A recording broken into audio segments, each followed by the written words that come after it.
Iwie imineka o o iwie imineka o o idigin wanae o o idigin wanada o o. They were very warlike, very active and vigilant. Benin, as we find it today in the world, is one of the greatest kingdoms on Mother Earth. Of course, there are only two kingdoms remaining from the ancient past, still surviving: Great Benin and Great Britain. These are the two monarchies that have survived, and their traditions are unbroken. But I think with the coming of Oba Ewa II, Benin has gone further ahead to re-establish their dominance in terms of preserving and protecting our cultural heritage and making it linger onto generations yet to come. Well, the Benin people, as we have them, originated in several ways. A very fine history. The first is the story of the snail shell. The origin of Benin dates back to a time we call the proto and prehistory of Benin, when the creator gathered some of his children to be sent to Mother Earth on creation.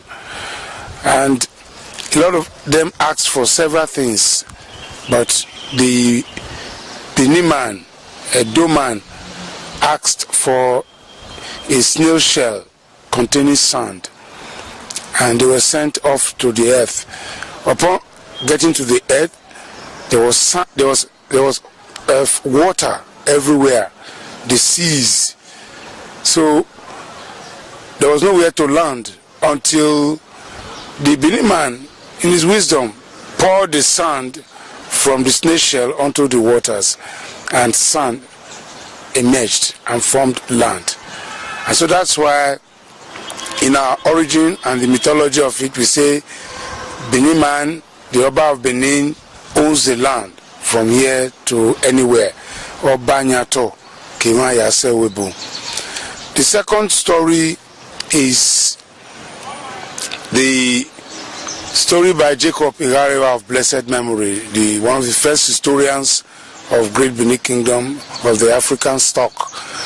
He traced the origin of Benin down to Egypt, where civilization started, and they sojourned onto the Sudan and came down to Africa, the Nukbe civilization, which today they refer to as Uhe. And they came down to Benin and started to exist. A third story about the origin of Benin was given by Professor. Excuse me, I'm sorry about that. How many versions of the origin of the Benin people? 3 authentic versions which we can marry together. The third version is by Professor OSB Omoigie, who started from the Nukbe civilization, which is Uhe. There was some political, economic upheavals or something happened, and some group of people from that civilization decided to migrate. In the Exodus, they were led by a man called Aka. Aka led the party. His younger brother Idu was in the retinue, and on the way, according to Professor OSB Omoigie, Aka died, and he was buried along the route. Idu was the next whose duty it was to lead the migration party down to a place where they can settle. And finally, they settled down in this place today we call Benin. Upon the establishment of the Benin nation, it was called Idu. And that is why they refer to Benin as Idu. If we are talking of the ancestral lineage of Benin, I say Eividu. And say Ogtogbo Talaka, Eana Bidu, Edonidu. When we look at the structure of the Igbo Benis. They call Benin Idu. I would say Onyidu. Onyidu. That is the Igbo people. The Igbo, especially the cars and all that. Then let's finish the story of Aka.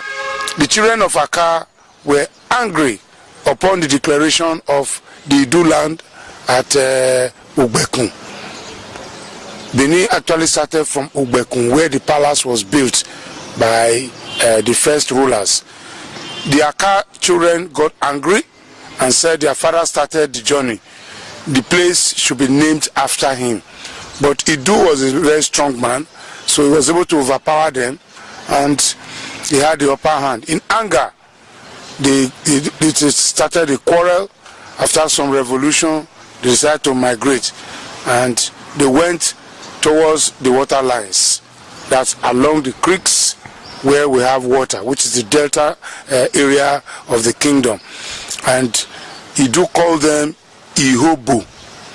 Ihobo means quarrelsome, and that is why we call them today Urobo. And if you look at the language of Urobos, they call the Benis Ihuaka, children of our father. Ihuaka. If you meet a Benin man, they'll say Ononihuaka.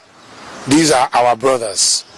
So the Idu kingship became expansive and decided to develop very many things, because he was a warrior, he was a scientist, and he was intelligent. Then he conquered the Urobos again. He went to their water land settlement and he conquered them and brought them back into his fold, and he became their ruler. And the rulership continued with the palace at Ugbekun, and there were astrologers, Uhenso. But OSB Omoege also explains that it was not easy to settle on Idu land, because there is this mythology that there were dwarfs on the plains of Ugbekun and on the plains of Ogboka, because it was an entirely forest region. And these dwarfish, we call them Ibiakpo or Iseku. They were just, all over the place, and they had magic mats under their armpits. They neither sleep nor slumber.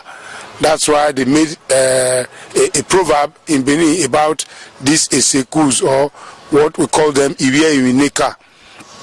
They sing a song like this: Iwie Iwineka, oh, oh, Iwie Iwineka, oh, oh, Idige Wanae, oh, oh, Idige Wanada, oh, oh. They were very warlike, very active and vigilant. But Idu devised a means to remove them from his settlement by calculating, sending warriors to remove the mats, which was their power, from under their armpits. And once you remove the mats, Iwie Iwineka, they ran away, and their dynasty also ended. So the land developed and developed. There were many rulers until it came to the point where they had Ogiso. Before Ogiso, it was Odionwe. The elders of each family, they formed a group of discussion on the way forward, the welfare of the people, and every quarter had a head. All the Odionweres, all the heads of each quarters, they came together and formed the Owe Guild from the Odion Guild, because you must be an Odion before you enter the Owe Council. Then from the Owe Council, all the Odion Weres of the quarters, they will come together and form Iko Odion Were, and you have a one person who is presiding, and that becomes Okaiko. So it was when they started having Okaiko, who was their political, religious, and military leader, that there came a time when a man of Iwioto, he was from Iwioto quarters. Iwioto is around Saple Road near Dumais, Santana Market. You know. So he was very, very powerful in terms of craftsmanship, in terms of military prowess, in terms of magic, in terms of medicine, and his ways were very, very inexplicable. But he had very good, very fine sense of administration. He was able to bring even all those who were not in agreement with the former Odion Wirez and the Okaikos, he brought them all under. Either he used military force or he used some sort of coercion on them, and the rulership was set on a path, on a pedestal of what they call monarchy. This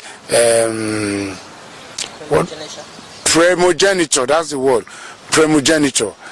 And it was after some time when everybody now submitted to the rulership of the Ogiso, of the Okaiko under Igodo.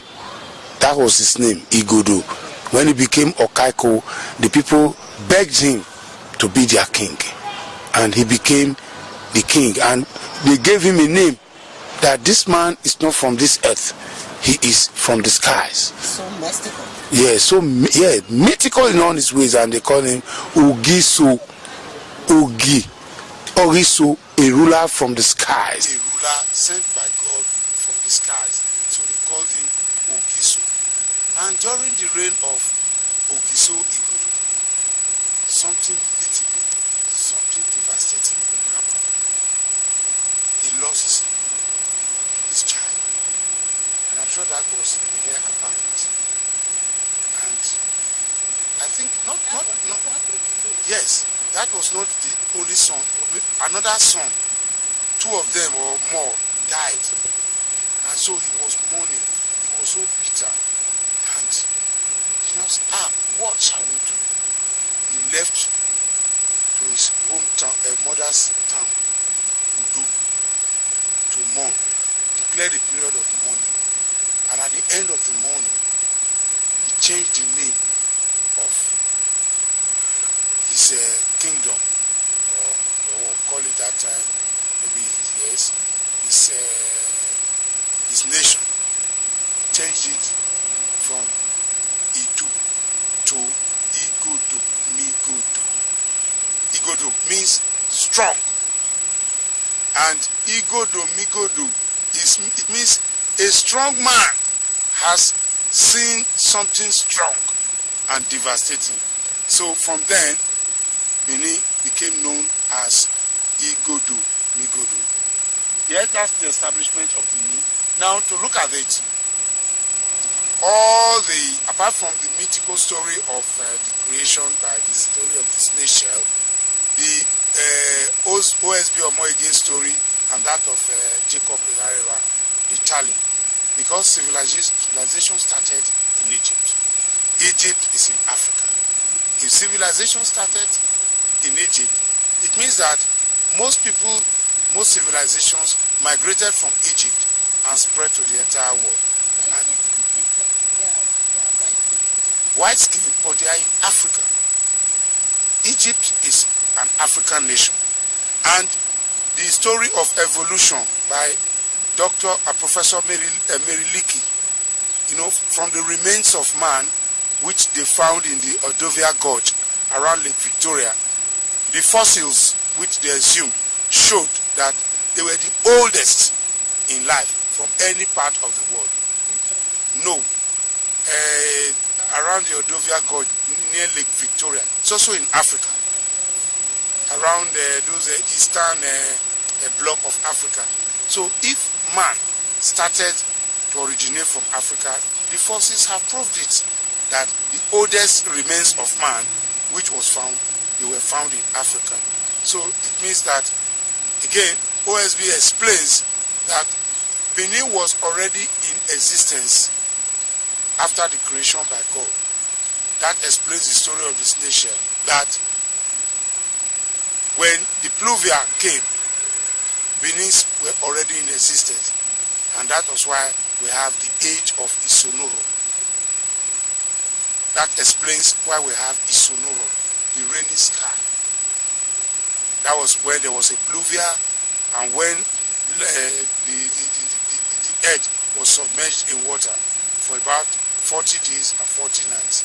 And then when the water subsided, OSB claims that land started to appear from Benin.